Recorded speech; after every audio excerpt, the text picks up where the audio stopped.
And with that, we're going to bring up our first company, Tista Games. Come on up. A platform for episodic games delivered through the cloud on a weekly basis. You have 5 minutes right there. Okay. At 30 seconds, I'll come and stand next to you. Okay. That starts when you begin. All right, sounds good. Hi, my name is Anam Hussain. I'm an HBS grad and a Zynga survivor. I'm here to tell you about Tista Games. We are the HBO of games, a platform for episodic games for hardcore gamers delivered through the cloud, no download required. When we were working in the video game industry, we saw two major problems that really mirrored the movie industry. Number one, there's a tremendous cost upfront before you know you have a hit. Game cycles last up to 3 years to develop and over $100 million sometimes before you have a single dollar of sales. That's one problem. The second is that when you do have a hit, you only have about 3 to 4 weeks to monetize before the next game takes up your shelf life and takes the marketing budget. So these two problems create a perverse incentive of developers to focus on safe assets and make sequels. And then when they're marketing, they focus a lot of money on the marketing budget and try to make money in other ways outside of the game, like making a TV show, fruit snacks, or things like that, like Angry Birds. But ultimately, every game goes the way of Guitar Hero. Biggest game 7 years ago, now nowhere to be seen. We see an amazing opportunity to introduce the TV model in games. By using pilot episodes, we could validate hits at 20% of the cost of a regular game developer. And when you do have a hit, we could keep our players engaged and monetizing over the course of 10 seasons as opposed to just 4 weeks. So let me tell you how we're doing this. We first started by making a prototype of our own and making a platform, a full platform to handle it, so that we can understand the APIs that a third-party developer would need to develop an episodic platform. So that's what we've done. We've given these APIs to third-party developers to also develop their own games and submit them to us. So we're already talking to a lot of top developers to do that. Next, those developers send us pilots, and we put 3 onto the market. So we really curate them. We really want to be the HBO of games. And so from that, the players play, they vote, and then we pick one up for syndication by giving them advice, by giving them resources and money. In the meantime, we make our own games as well. So we're really like HBO. We're making our Sopranos, and people are pitching us the Girls and the Entourages and Game of Thrones. And so we run our own series, and we're running 3 other series in the pipeline. So that's what we've done. This is our platform. The game can be played right on there. And so we've got all the APIs working, and the results have been phenomenal. We're on target to reach $6 to $8 monthly ARPU, $1 to $2 customer acquisition, and over 40% retention week to week. So let me tell you about these numbers. There's 3 sources of revenue here. Number one, purchasing episodes. We've seen a willingness to pay in our customer base of about $1 per episode. But when we have a lot of IP and a lot of episodes on our platform, we want to move to a subscription model to keep the players sticky. Second is virtual goods. Every episode's got its own world, its own characters, and so there's a limitless supply of virtual goods that we can sell. But we take it one step further with episodic. What if you could buy a VIP card that would get you an episode one day before everyone else? People would pay for that. I mean, I know if I could read the next book of Game of Thrones, book 6, I would probably pay $500 today just to read it. The third is sponsorship and advertising. We can run pre-roll ads just like Hulu, but we could also take that one step further. If we could turn around an episode within a week, currently we can, if the Hurricane Sandy happens, we could create the Hurricane Sandy episode, and Pepsi or Turner Broadcasting can sponsor that, and all the money that goes in that episode can go to Hurricane Sandy relief. So it's a win-win-win for everyone involved. So how do we grow? We have a closed beta right now. It's closed up to 2,000 players. But we use a Dropbox model of growth when we launch. So basically, the first 3 episodes are for free, and after that, every episode's about $1. But if you send an invite out and that leads to a new user, you get 2 episodes. You get another episode for free, and that user gets another episode as well. So we use a lot of levers that we pretty much figured out at Zynga to do it, but also use really great features. The last is the sticky growth phase, this red area. We're really excited about that because in the end, games, you don't really play at the same time. So Call of Duty I bought a month before my friend. We don't have much to talk about. For us, there's a cliffhanger. Everyone's sort of on the same page and saying like, hey, what's going to happen to our characters? We have a great team that's working on this, great varied backgrounds both in media and in gaming, and I would love to tell you a lot more about it in the Q&A. Thank you very much. Thank you. I clap for myself. I'm sorry. I'm sorry. If you can't clap for yourself, then it's not worth being here. Yeah. Bob, start with us. Yes. If a game can cost $100 million, how much is your platform going to cost?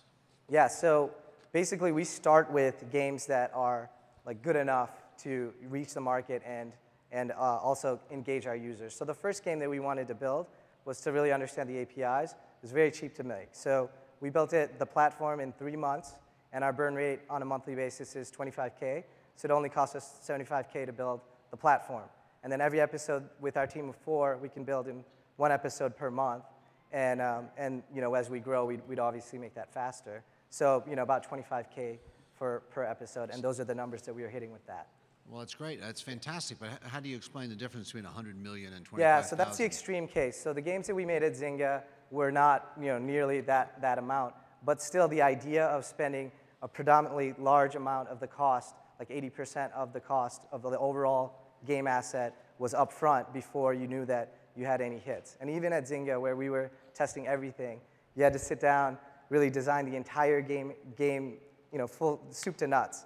And a lot of game companies, you know, the games that we're trying to make, they're like a 40-hour game experience. But if you can make that experience and say, like, how do I make a 1-hour gaming experience that is fully robust, you know, that's tremendously lower cost. And we anticipate that that's going to look like 20% from our experience. So how much have you raised, and how much do you need to raise? Yeah, so we raised a small amount. We raised $250K, and this is what we've built with it.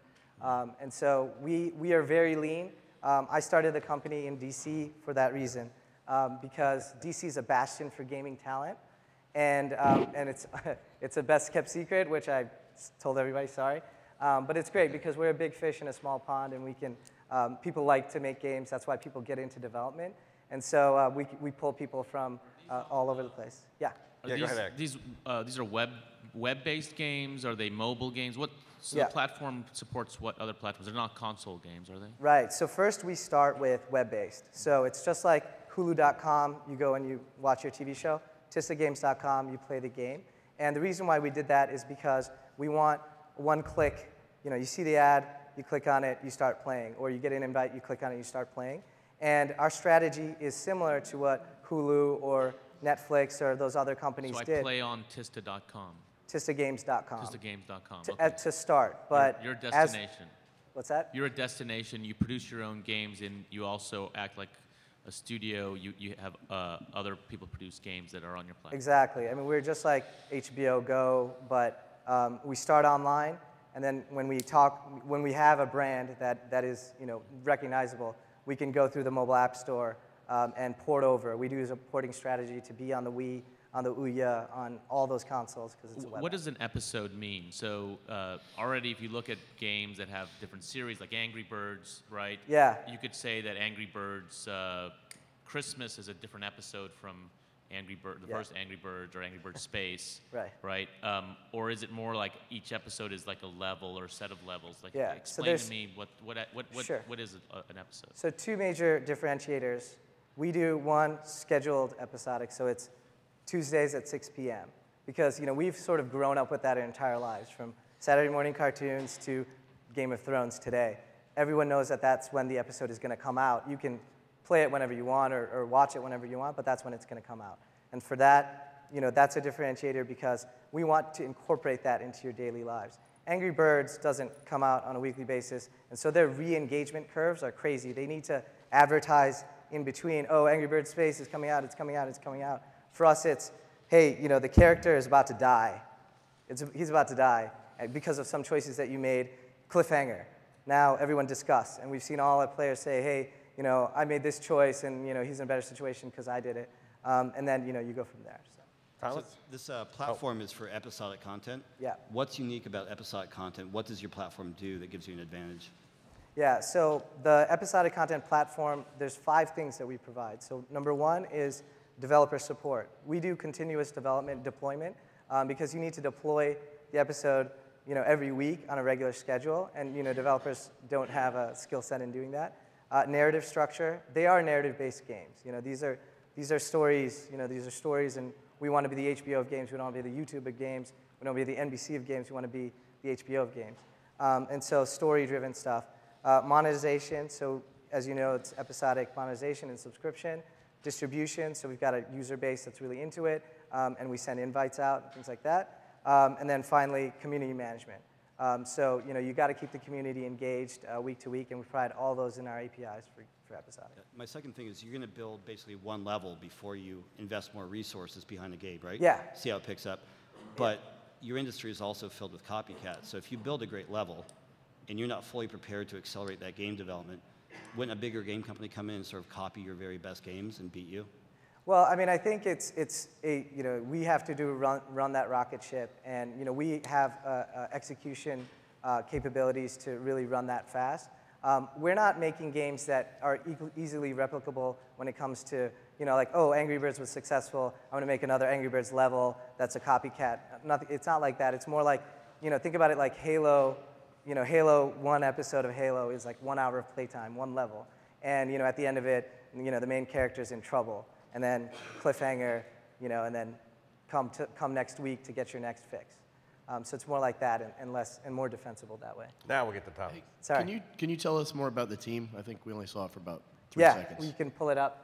So basically, I moved to DC. I'm from San Francisco. When I was at Zynga, I was there. And then, HBS and all that. But I went to DC because I saw this amazing game talent.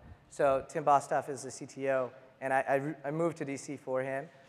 Basically developing games within U.S. Army and for clients and things like that. But he was very scrappy, loved the concept, and we were able to build with him. The other two developers are more intern to hire, so we found them at a young basis because we wanted young. And then on our advisor side, I mean, we just have amazing contacts. The story for our first game was written by a guy from Twitter, or from Pixar, sorry. Sorry. They are not the same. It's 140 characters only. That's the only story.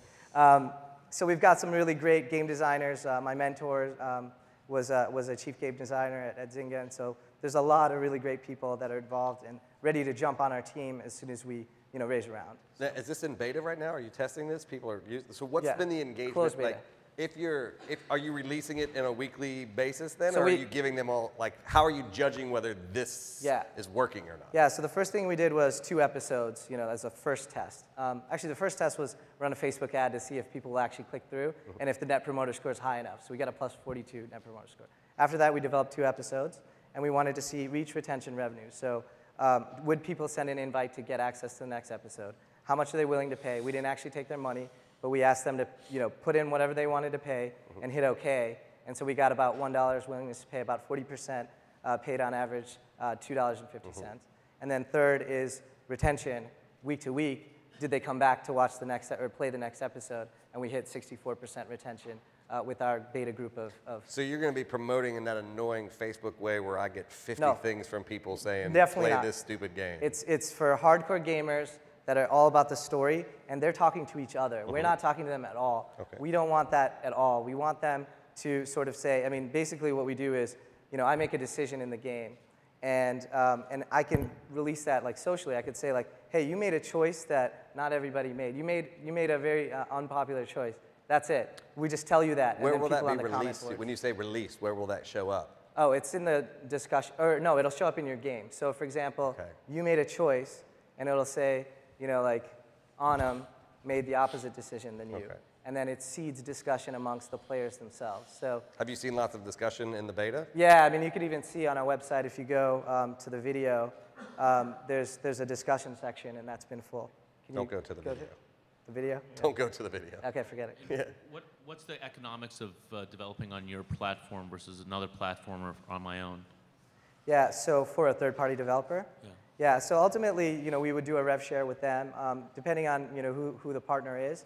The really solid independent game developers are going to get, a nice introductory deal, obviously. But ultimately, we see that being sort of we get 30, they get 70, off the top of everything: subscription, virtual goods, and sponsorship.